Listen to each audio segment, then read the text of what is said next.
Hello, everyone. Thank you so much for joining today. Today's session is the third session in our series, the Savvy Women Investors webinar with the McGill Women's Alumni Association. Today, we are going to be focused on the topic of retirement. So it's taking control of your retirement. My name is Keeley Simpson, and I am a portfolio manager and senior wealth advisor with BMO Nesbitt Burns.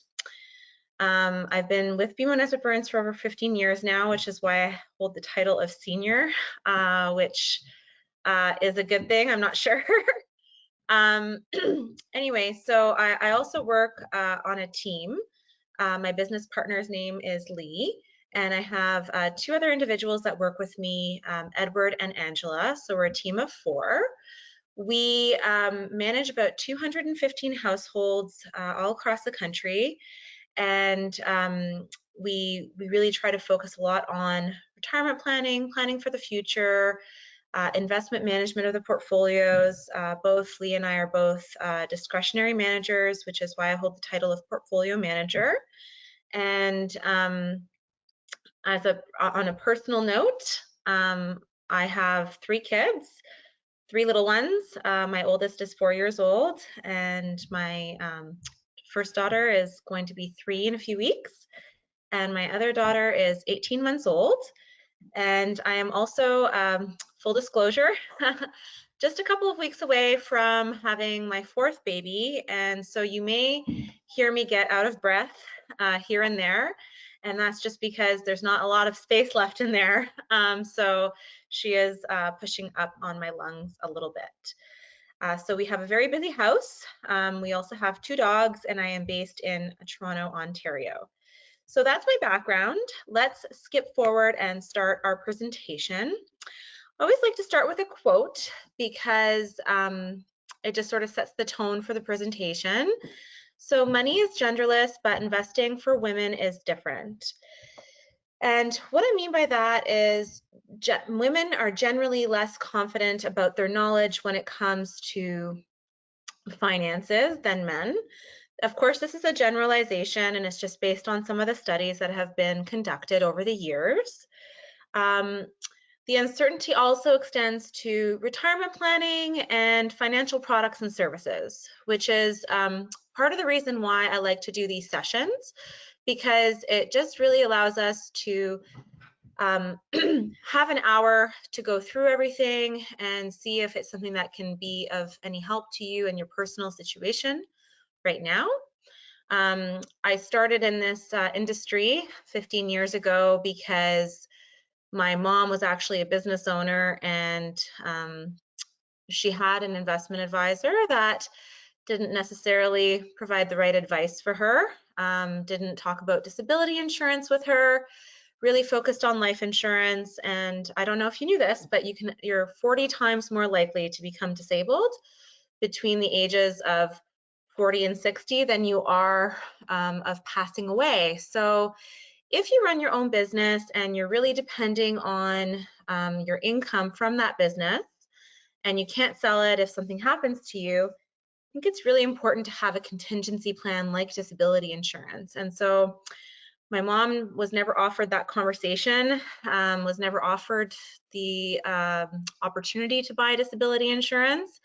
And I think that would have really changed my parents' financial situation for the better if she had. So that's why I like to do these presentations, and that's really why I started in this industry, was to try and help make some sort of a difference when it comes to personal finances and learning and teaching. So hopefully today when we go through the presentation, some of this information will resonate to you, and you can have a couple of takeaways or a couple of aha moments, as I like to call them. The other thing for today is that if you have any questions, please feel free to put them in the chat, and I will try to answer them as we go along. If you have a specific question about a slide that we're on, please feel free to ask away. So there's just one more quote. It's planning is bringing the future into the present so that you can do something about it now. And that's just to highlight the importance of planning. So if, today's audience is supposed to be 55 and over, So if you are getting closer to retirement or you're in the retirement phase right now, it's really important to plan for that, plan ahead, because there are so many variables that go into the plan, and we want to make sure that you're well set up to enjoy your vacation, so to speak, after working so hard for so many years. So we're going to start off with a quiz on the next slide. So maybe get out a pen and a paper, or start like a Word document to write down some of the questions and put your answers down. We're going to talk about why investing for women is different. We're going to talk about some of the unique challenges that women face planning for retirement. We're also going to talk about the 9 biggest retirement mistakes and how to avoid them. We're going to build out a plan today, and I am going to talk a little bit about estate planning, so hopefully that will be of interest to some of you. I always get a lot of questions about responsible investing, so I do have a slide on that. And then I have also a slide on, selecting an advisor, what to look for, and so on. So the quiz is, to maintain your current lifestyle after retirement, if you haven't retired already, how much will you need to have saved? What are all of your sources of retirement income going to be? How much income is each one going to provide you with? And what percentage of your gross income are you currently saving? And what percentage of your net would that work out to? And what was the return on your investments last year?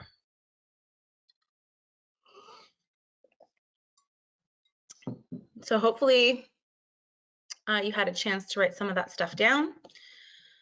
So women, just generally speaking, and again, these are based on studies that have been conducted over the years, it can be concluded that generally women like to be very informed and knowledgeable before they invest. And as women, we also communicate differently. We also have different life experiences than men. So statistics show that women on average tend to invest in more conservative investments. And again, this is just a statistic. It doesn't apply to everybody. And generally speaking, as women, we also like to be as educated as possible when it comes to learning about our finances. So again, these are just generalizations, and they're just based on some studies that have been conducted. Some of the unique challenges, of course, that women face planning for retirement is that it's typically presented as a couple experience, which, the reality is that it's often lived alone. It's not, because it's presented as a couple experience, and that's not usually the case. It's not presented the right way. Generally speaking, women will accumulate a smaller nest egg, and that's just a byproduct of leaving the workforce to raise children, or leaving the workforce to help take care of aging parents, is another theme that I see a lot right now.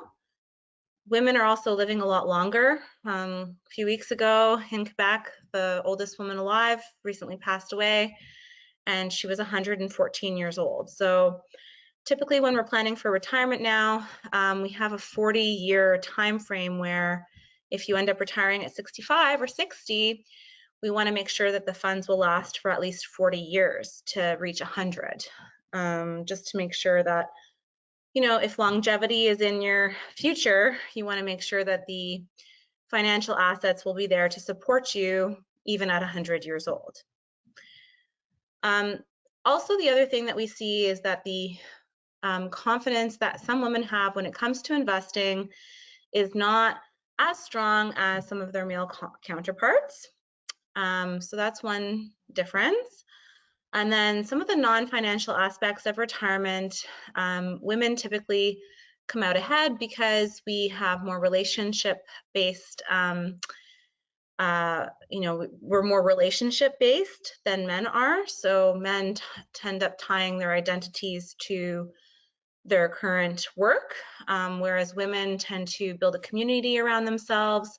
So when it comes to actually retiring, in the retirement phase, women do tend to come out ahead. And then men and women do complement each other when it comes to retirement. And also, one note on typically presented as a couple experience, I have a client who is retiring in a couple of weeks, and she told me that she has a retirement partner, and that person is one of her best friends, who they've been friends for a long time, and they plan to buy an RV together and also share a living space. So I'm not sure if it's going to be a condo or a townhouse, where they're going to actually share expenses so that they can make it work, where they both end up coming out ahead because they have lower monthly expenses because they're pooling their assets together. So I thought that was really interesting. So that was one thing I thought I would mention today is, you know, if you're not currently married, and it, you know, it is being presented as a couple experience everywhere, maybe that's something you want to consider, is having a retirement partner.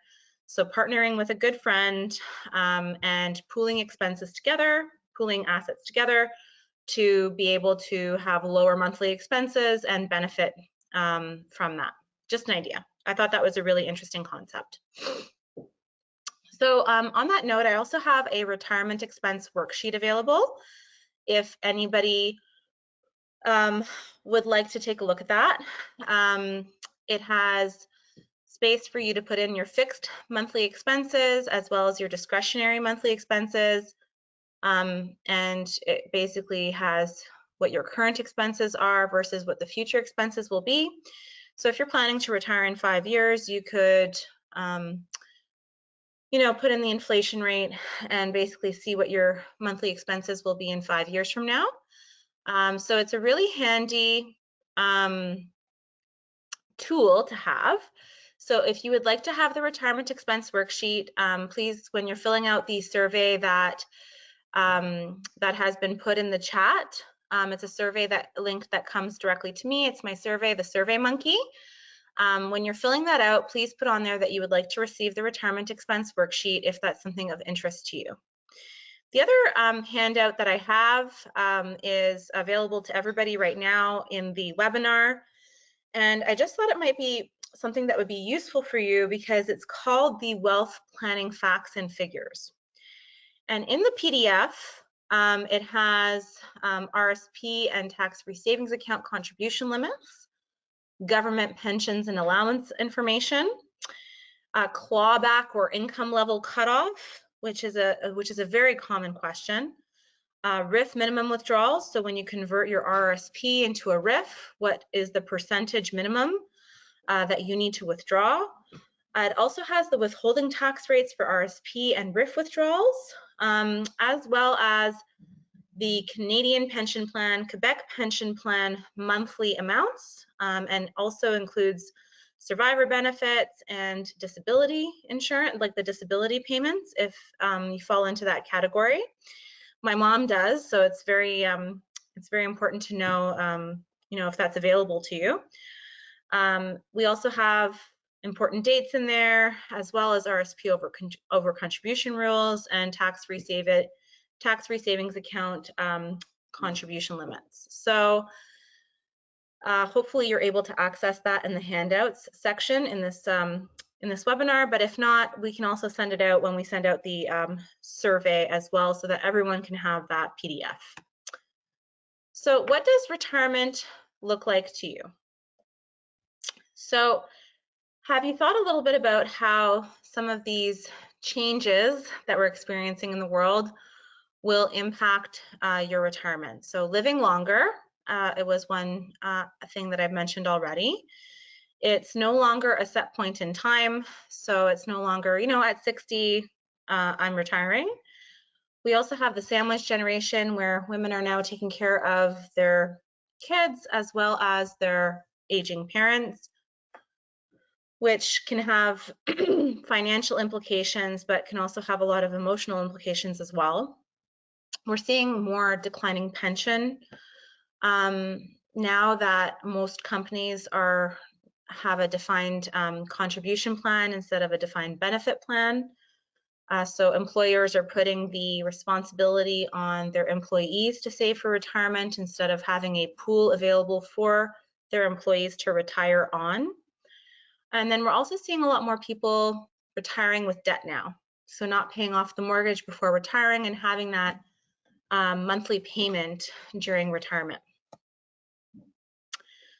So as I mentioned before, women taking care of their parents, women may leave the workforce for a longer period of time, adult children returning home, caring for grandchildren so that their parents can work, outliving your spouse, and then I had divorce ?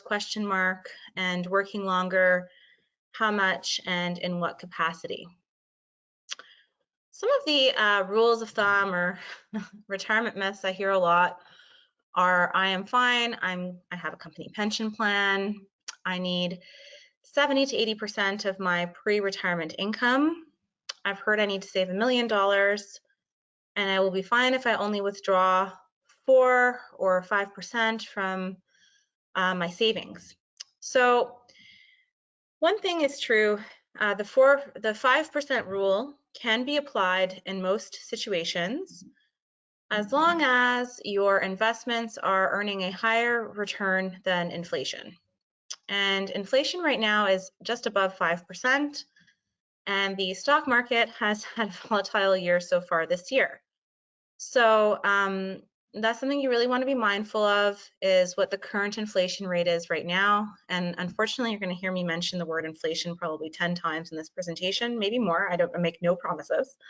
But it is a hot topic right now, especially because of what's happened with the pandemic and the supply chains breaking down. It's really become a problem that we're seeing now. So we're going to talk a little bit about that as well towards the end of the presentation.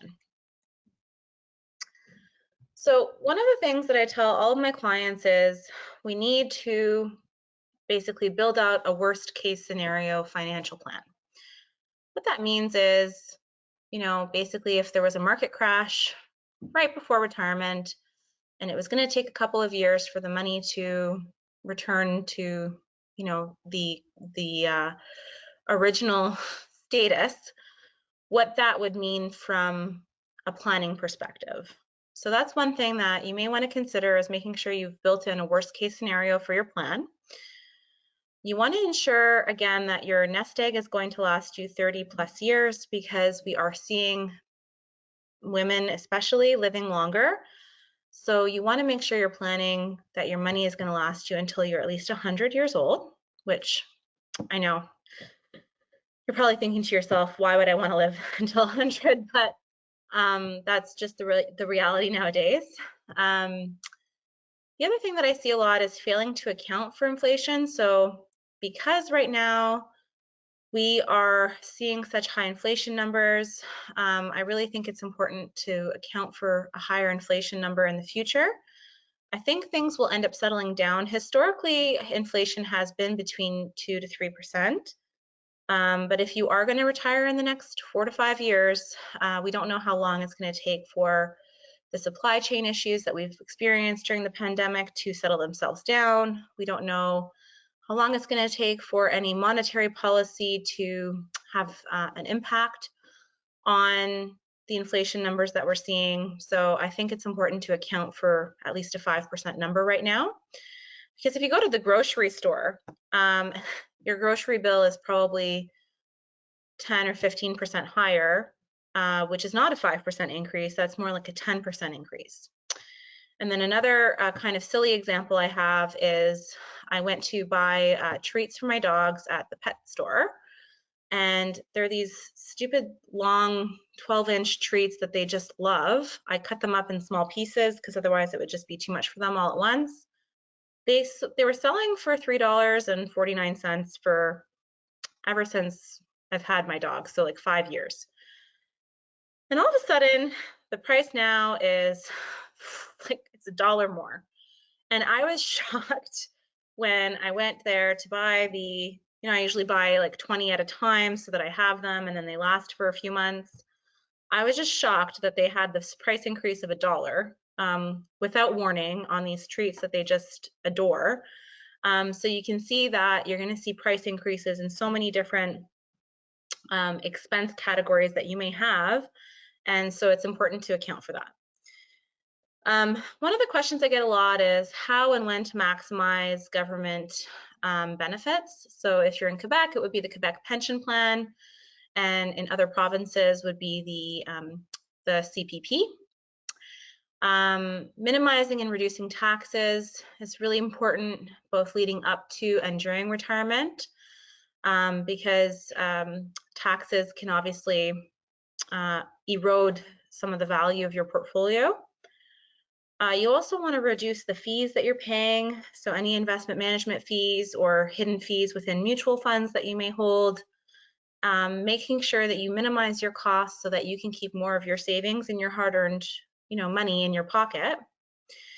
I really believe that you should be working with an advisor who is a fiduciary, because it's a legal obligation that you have to put your client's interests ahead of anybody else's. So a fiduciary, so someone who is a portfolio manager. A lot of the times I see that some people are missing out on growth and upside in equity and fixed income markets, which can, impact the bottom line results. And we want to make sure that we're protecting and preserving your portfolio, should we enter another 2008 market, and, even a 2020 crash that we saw. I see a couple of questions coming in. I'm just going to see if they are about the slides.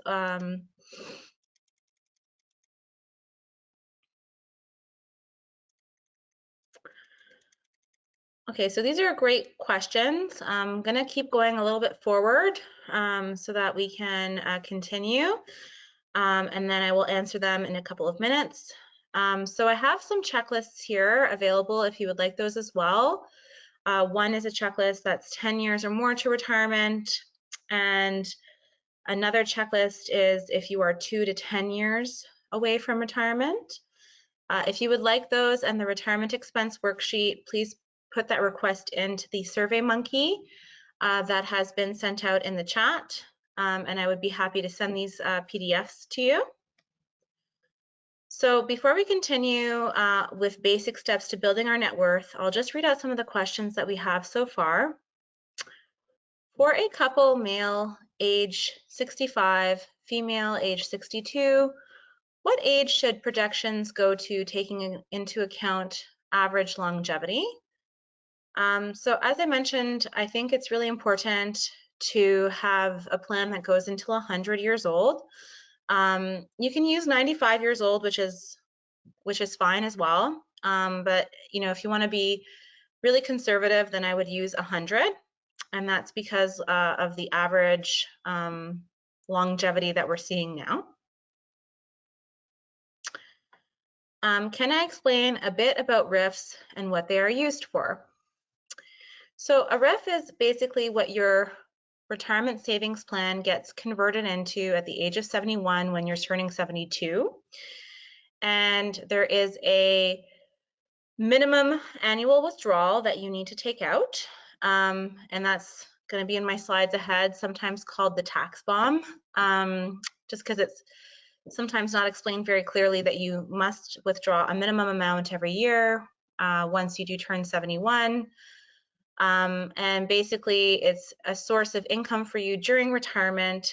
So let's say you had $1 million saved in your RSP, and let's say you had to take out 5% a year, then that would be $50,000 a year. So you can see that that can really add to someone's annual income, especially during retirement, when it's supposed to be a time when your annual income is much lower than when it was while you were working.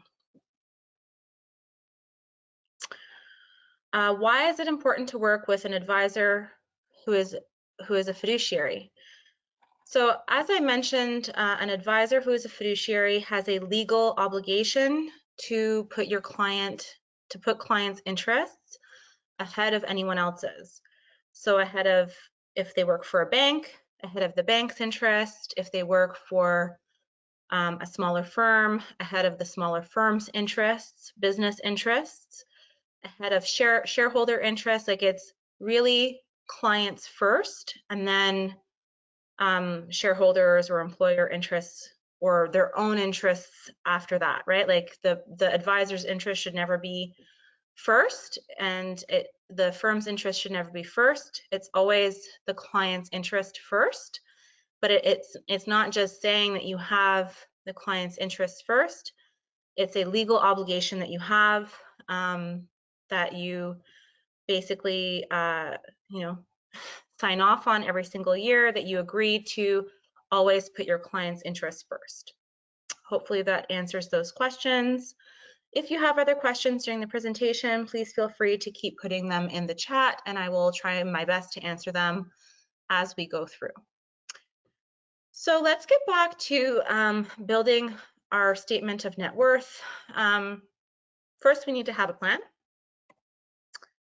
So we need to create a balance sheet. So how much do you spend right now, and how much is left over? And then you want to create a statement of net worth. So your assets, what you own, minus your liabilities, what you owe. The net is your net worth, and that will help you to determine your net number. And then you want to make sure that you pay yourself first. So how much can you save, and how much should you save to reach your goal? So when I talk about saving, again, the budget is really important. So having an expense worksheet that you have available to you so that you can outline all of your monthly expenses to see where you're spending your money. Making sure that you have an emergency fund in the event that if you are working right now, you would have a few months supply of monthly income available to you.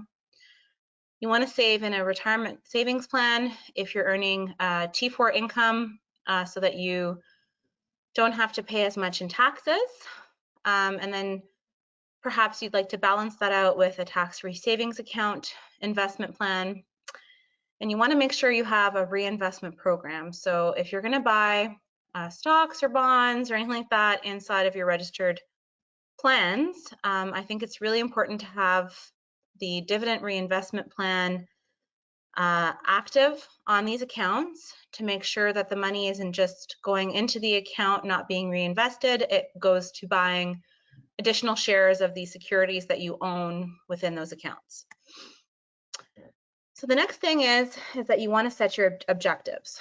So retirement plan, you obviously want to have a plan. Major purchase. So are you going to be downsizing in the future or buying a second property? Tax planning. So at age 71, the tax bomb, which I mentioned just a few moments ago. So again, if you have $1 million saved in your RSP and you go to convert it to a RIF, and let's say the minimum amount of your withdrawal would have to be 5% based on your age. So that's $50,000 a year. Plus, on the wealth planning facts and figures, you could take a look at it with me if you'd like, and you could see that your CPP might end up being, if you're in other provinces, $1,200 a month. So let's use $1,000 just for the sake of the numbers. So $12,000 a year in pension income plus 50 from your registered withdrawal.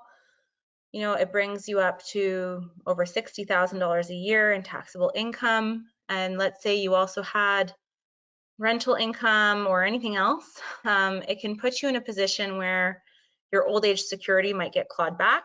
And that's on the wealth planning facts and figures handout that we have, where you can see what income thresholds the old age security starts to get clawed back at.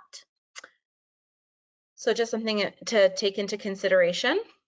So estate planning, when was the last time your will and your powers of attorney were updated? And I think it's also really important to talk about the use of a corporate executor. If you don't have children, or if your children live outside of Canada, or if they even live in different provinces, I think the use of a corporate executor is really becoming a new theme that I'm seeing with a lot of my clients, and that's because it's really taking the stress out of managing an estate from the children or from the executor that you've chosen if it's a family member, especially if that family member is not the beneficiary. So a corporate executor can be appointed in your will. There are fees associated with using a corporate executor, but your executor could actually take a 5% payment as well. So it's no different than that. And the corporate executor would take care of all of the tasks that need to be taken care of. I have an executor task list, if that's something that would be of interest to anyone. I can share that, and you'll see that there's so many different tasks that need to be taken care of. Trust planning is also something else that you may want to consider. There are family trusts, spousal trusts, alter ego trusts, and even charitable trusts. And they're a way of reducing income taxes if that's a position that you're in. And then gift planning and legacy planning is another area that I've seen a huge increase in interest from my clients. So we have been setting up a lot of donor advised funds for our clients. And that's when you take appreciated securities and you donate them into a donor advised fund. And you can select the charities that you want to give to on an annual basis from there, and receive the tax receipt is based off of the market value of those securities. So if they had a really large unrealized capital gain, for instance, you wouldn't have to pay the taxes on that. It would be donated, and you would get the full value of the market value of those securities as a tax receipt for setting that up. The other thing that maybe you might be passionate about is setting up a legacy fund with the, as an example, with the McGill Women's Alumni Association Scholarship Fund. So you could also select them to be the beneficiary of receiving the funds on an annual basis in their scholarship fund. So it just really depends what you're passionate about, and if that's something that's of interest. It's another area that I'm seeing a big uptake with clients. I've set up a few of them already last year, and I'm having conversations with a few clients again this year to set more up. And the BMO Charitable Giving Program has seen a huge growth in the last 2 to 3 years. And I don't know if that's because of the pandemic and people having more time to think about these things, but it's one of the things that I've seen a lot of lately. So the next part of our presentation is developing our retirement plan, but I see there's a couple more questions coming in, so let me just see if I can answer those. So one of the one of the questions is, hang on. Okay.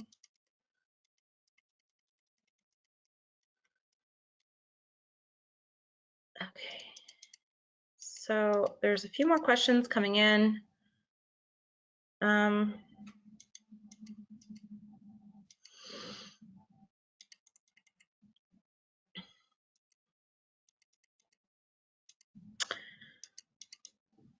Okay, so it looks like we've got a lot of great questions coming in.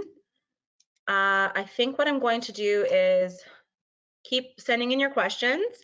I'm just going to get through the rest of our presentation because it may answer some of these questions that have come in, and we'll see what we have time for at the end. We have 25 minutes left, so I'll get through the presentation quickly for you, and we can focus on some of these great questions that are being asked. One of them is, what is an alter ego trust? It's a trust that gets set up while you're living, and it's a way to basically have a trust set up to pay the income taxes of the value of your portfolio. You can also put real estate in there, and it's a way to basically have the trust have its own tax system versus your personal tax system. It's also something that you wouldn't have, creditors wouldn't have access to if something were to happen. And if you were to pass away, it wouldn't be public record.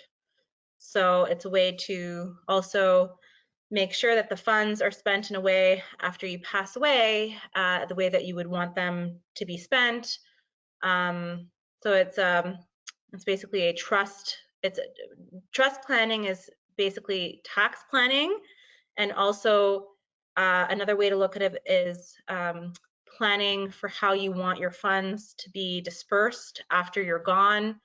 You know, you have it all set up in your documentation, so it's just something that you may want to consider if it makes sense for you. So develop a retirement plan. So we've talked a little bit about it, but the three sources of retirement income are government plans, company pension plans, and personal savings. So RSP, tax-free savings account. Replacing today's income obviously is a really important topic of conversation right now. This assumes a 5% inflation rate. So if your income today was $60,000 a year, 10 years from now would be like having 98,000 a year, and 20 years would be 159,000 a year. So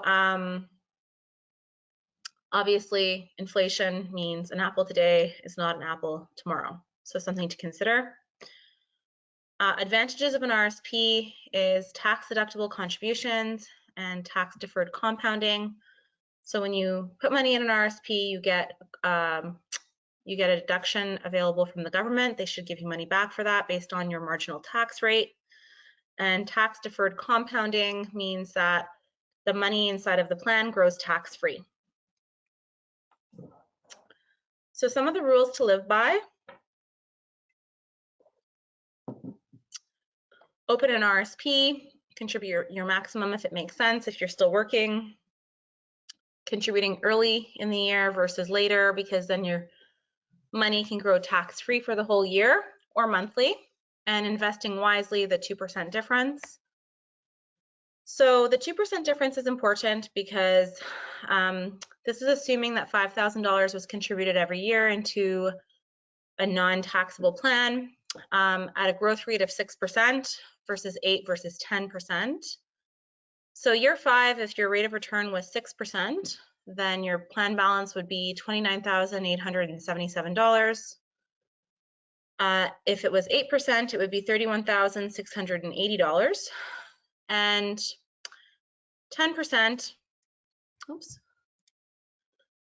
would be $33,575. So if we fast forwarded to year 20, let's say, 6% a year would be 194,000, 8% would be 247,000, and 10% would be 315,000. Obviously, 35 years makes an even bigger difference, 590 versus 930 versus 1.490 million. So, you know, it makes a difference to have good rates of return on your investments. And I saw one question before, which was, I have been told to go to a discount broker. Is this a good idea? And where do I find one? I think it really depends on your personal situation. If you're able to research and be actively managing your portfolio, then maybe you're able to have a 6 to 8 to 10% rate of return. But if you're not experiencing those rates of returns, then maybe professional management would be better. And that person would be able to advise you on, you know, what is the best security to buy, or securities to buy, how to build your portfolio, and there are management fees associated with that, but generally speaking, hopefully you would be outperforming the markets based on your risk profile. So the tax-free savings account was introduced in 2008 by the federal government. You're allowed to contribute a maximum of $6,000 a year right now. If you've never opened one before, you can contribute $81,500 today. So, if you haven't utilized one, maybe it makes sense to open one up. Do not over contribute, and do not contribute, withdraw, and contribute again in the same year. One of the things I thought the government made a bit of a mistake about was the name of the account, which is tax-free savings account. I think it's best used as a tax-free investment account versus having it as a separate savings account in your bank. I would utilize it really for your investment portfolio. So this is a graph just on TFSA versus RSP comparison. Basically, the nut of it is, if you're in a 40% marginal tax rate when you contribute to your RSP, obviously you're going to get a tax rebate for that on the income taxes that you paid during the year. And if it's 40% also when you're withdrawing from your RSP, then the TFSA and the RSP are net the same. The marginal rate when you contribute at 40% versus 20% when you're withdrawing, obviously the RSP would be, a larger number would come from there because you also benefited from the tax deduction that the government gave you. And the same is true if you have a 20% marginal tax rate now when you contribute versus 40% when you withdraw. The tax-free savings account would be a better route for you because obviously when it comes to taxes, the taxes wouldn't be eroding the value of that for you. So I think that my message here is to make sure you have a balanced plan and make sure that if you are in a high income tax bracket, to make sure that you're maximizing your RSP where it makes sense, and also, take advantage of the tax-free savings account. So this is, I get a lot of questions like, oh, should I retire now or should I wait a few years? Well, if you were to wait for 2 years to retire and your rate of return was 6% a year, and you were going to withdraw $18,000 a year from your portfolio, if you were to wait those 2 years, your portfolio may last you an extra 5 years. So when you're building out your plan, I think it's just really important to make sure that you are going to have that longevity with your financial assets. So the investment program is looking at your current financial picture. What's your risk tolerance, right? Like how much volatility can you handle? What's your time horizon? What's your level of knowledge? How much time do you want to commit to your investment management program? And what are some of your goals? So short term is an investment that's less than a year. Fixed income is comprised of bonds and preferred shares, and common equity are stocks, so publicly traded securities. So anything that's short term is really low risk, but it also pays very little interest. If you have investments outside of your RSP and your tax-free savings account, then your rate of return would be impacted by inflation and taxes. So you may want to consider what your after-tax rate of return would be.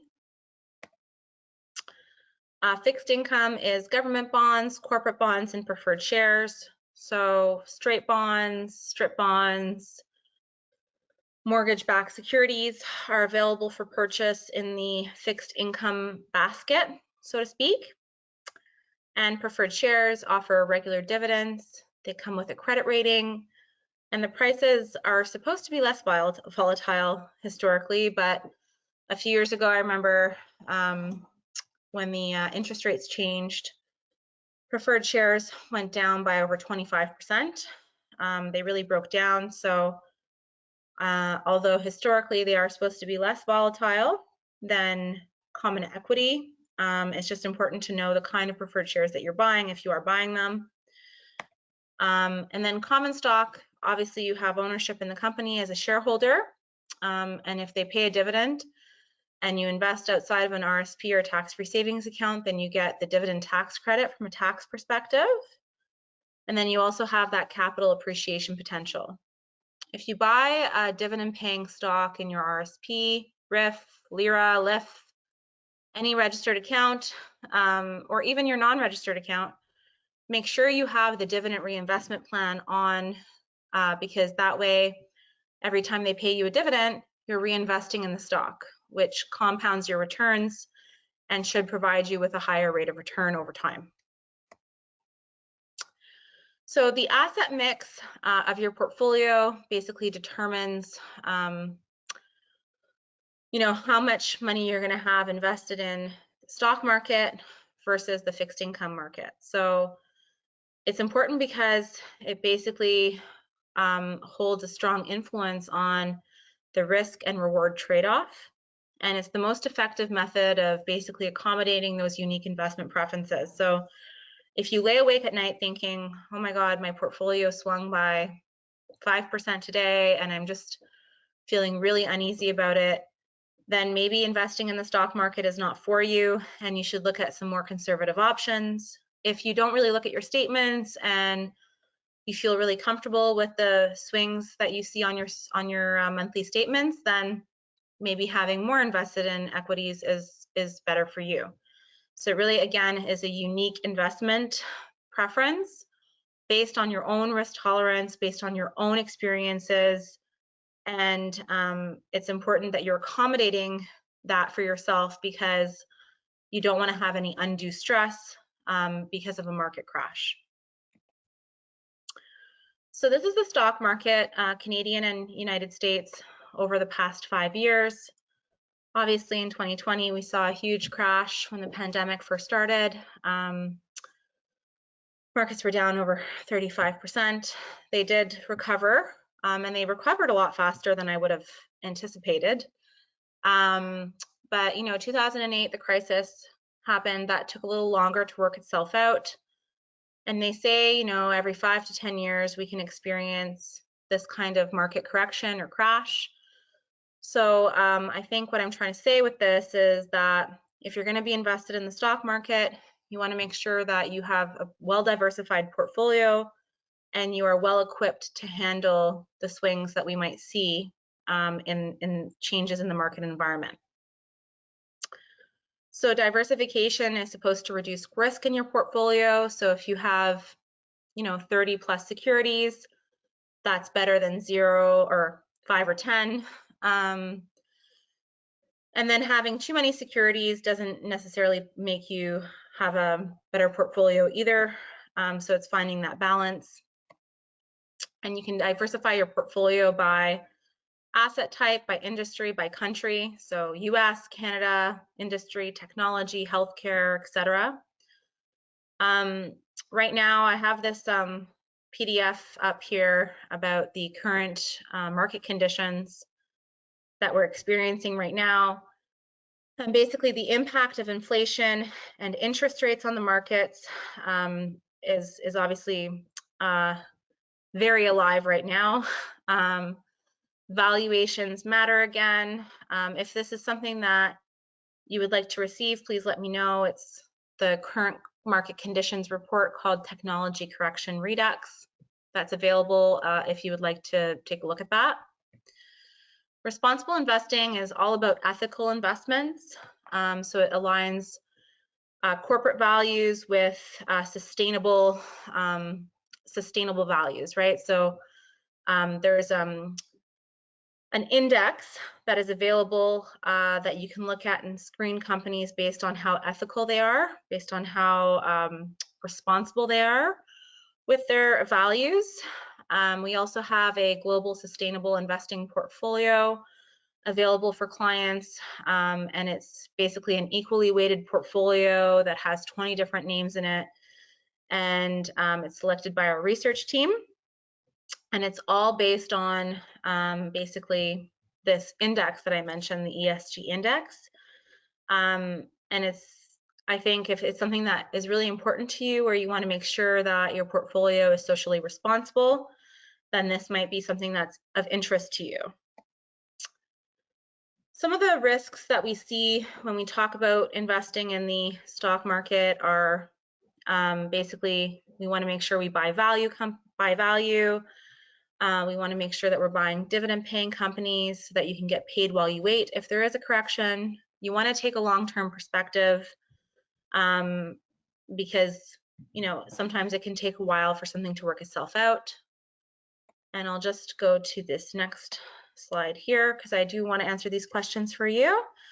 So selecting an advisor, maybe you want to ask for some recommendations from family and friends. When you're interviewing an advisor or advisors, you want to talk about service expectations. So how often every year you're going to meet or meet virtually or speak. You want to understand the cost structure. So is it management fees versus commissions? Management fees can be tax deductible if they are charged outside of your registered accounts, which might be a big bonus for some people. And again, working with a fiduciary. So I saw before there was a question about what is a fiduciary. So a fiduciary is a person who holds a it's a legal relationship of trust with someone else. So with the client, for example, and it's someone who typically takes care of money or other assets for another person. So that's what a fiduciary is. Services provided by your advisor would be financial planning, someone who's going to help you set those goals and objectives. They can provide you with investment research and advice, and then also make sure that you're getting your monthly statements, provide you with financial updates on what's going on and portfolio reviews, and again, service expectations. So how many times a year will you be speaking? And that is the end of the presentation, but I have lots of questions that came in. So let me just try and get to some of these so that I want to make sure I answer them for you.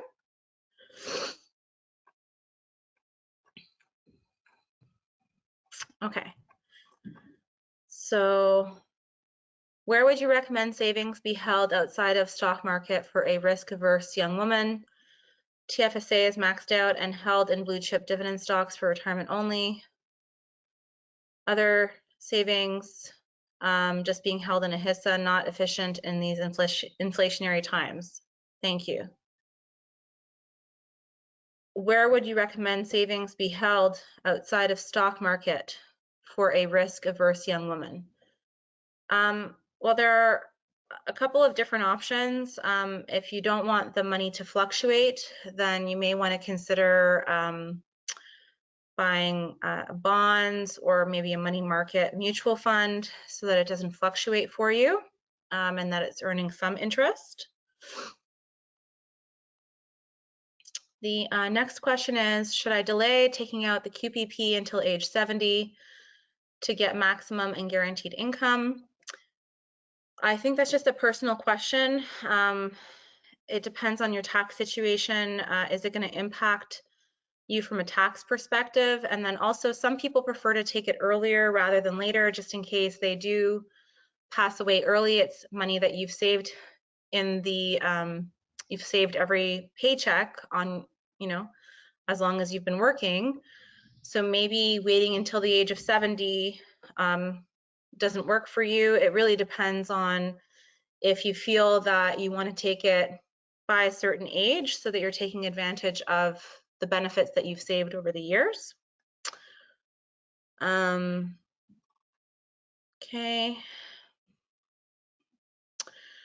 So another question is, I am already retired, single, and have an RSP in 2 different locations. one with a bank advisor, and another smaller RSP directly with a company with another advisor.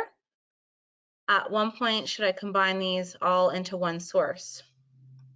Well, it depends what kind of rate of return and service are you experiencing at both locations? Are you happy with the service that you're experiencing? Or do you prefer to have it in the two different locations? Does that make you feel more comfortable? So it's really a comfort thing, I think. And then also, is there going to be a reduction in any of your management fees by combining both portfolios? Because if there is, then maybe it makes sense to combine them. But I think you want to be really happy with the performance that you're experiencing with those accounts and the service that you're experiencing before you combine them in one location. Okay, looks like I answered the questions, which is there any other questions? There's a couple more minutes. So if there's any more questions, happy to answer them. If not, then please feel free to, reach out to me directly at 416-928-3323, or my email is keeley.simpson@nbpcd.com. So that's KEELEY.Simpson. Apparently I don't even know my own email. I'm going to blame that on my my mom brain. So Keeley, KEELEY.Simpson, SIMPSON @nbpcd.com. I'm also on LinkedIn. Feel free to reach out to me there. Or when you're filling out my Survey Monkey, you can put in that you consent for me to reach out to you directly with any information that you want, and I would be happy to provide you with any information that you're looking for. Looks like there was a couple more questions that came in. I still have room to invest in my RSP, but do not need any more to reduce my income. Taxes. Should I still invest more in the RSP or invest in non-registered funds? My TFSA is maxed out. I would honestly just invest it in your non-registered account, because there's not really more benefit for you to put in money into your RSP if you're not going to get a tax deduction for it. Because remember, when you withdraw it from the RSP, you have to pay income taxes on that withdrawal.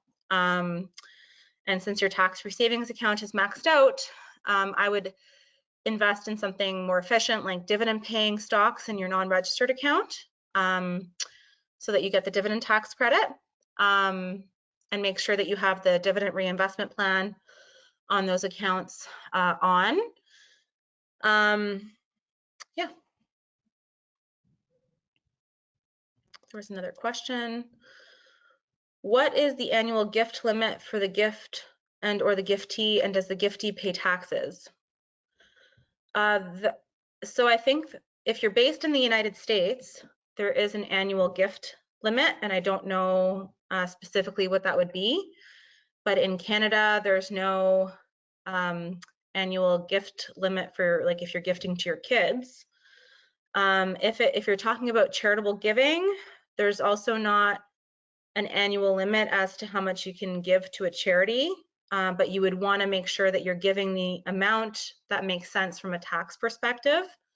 So it may not make sense to give very much all in one year, and it may make more sense to spread it out over the years from an income tax perspective. So hopefully that answers your question.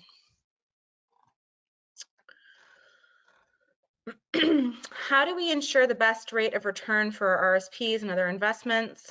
Well, I think how to ensure the best rate of return is to compare the returns on an annual basis. So look at how your RSP and your tax-free savings accounts are set up from an investment perspective, and compare the returns that you have inside of those accounts to those of the stock market and fixed income markets, and make sure that you are at least earning what the markets are doing or outperforming those markets, if you're working with an advisor.